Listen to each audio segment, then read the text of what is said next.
যে খবর আমাদের কাছে এসে পৌঁছেছে, পুলিশের জালে কুখ্যাত সুপারি কিলার রিয়াজ খান।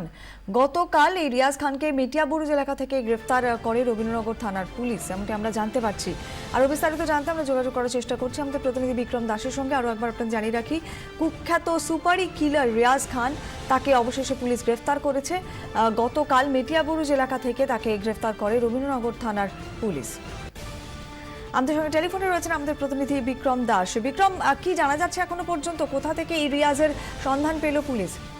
দেখো, গত পরশুদিনই রাজাবাগান এলাকায় গুলি চলে এবং যেটা জানা যাচ্ছে যে বন্দর এলাকায় কিন্তু একাধিক খুনের ঘটনায় অভিযুক্ত রিয়াজ খান, সেই রিয়াজ খানই রাজাবাগানে গত শনিবার দিন গুলি চালায় এবং সেই ঘটনায় কিন্তু পুলিশ তাকে হন্য হয়ে খুঁজছিল। অবশেষে জানা যায় যে বন্দর এলাকা থেকে সেখান থেকে পালিয়ে গিয়ে রিয়াজ রবীন্দ্রনগর থানা এলাকা, দক্ষিণ চব্বিশ পরগনার রবীন্দ্রনগর থানা এলাকায় আশ্রয় নিয়েছিল এবং সেখান থেকেই কিন্তু রিয়াজকে গ্রেফতার করা হয়।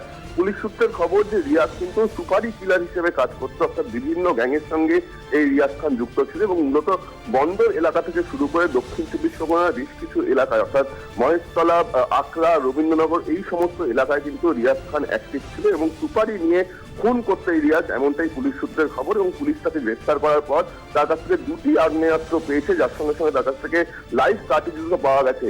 ইতিমধ্যেই পুলিশ তাকে গ্রেফতার করেছে এবং তার সঙ্গে সঙ্গে যেহেতু জেলা পুলিশ তাকে গ্রেফতার করেছে, কলকাতা পুলিশের তরফেও কিন্তু জেলা পুলিশের সঙ্গে যোগাযোগ করা হয়েছে এবং এই রিয়াজকে নেওয়ার অর্থাৎ জিজ্ঞাসাবাদ করার প্রক্রিয়া শুরু হয়েছে যে কোন কোন খুনের ঘটনায় ও জড়িত রয়েছে, কোথায় কোথায় অপরাধ করেছে এবং তার সঙ্গে সঙ্গে শনিবার গুলি চালানোর ঘটনায় তার ঠিক কি যোগ ছিল এবং তার সঙ্গে কারা কারা আরো অভিযুক্তরা ছিল সেই বিষয়ে কিন্তু খোঁজ খবর নেওয়া হচ্ছে।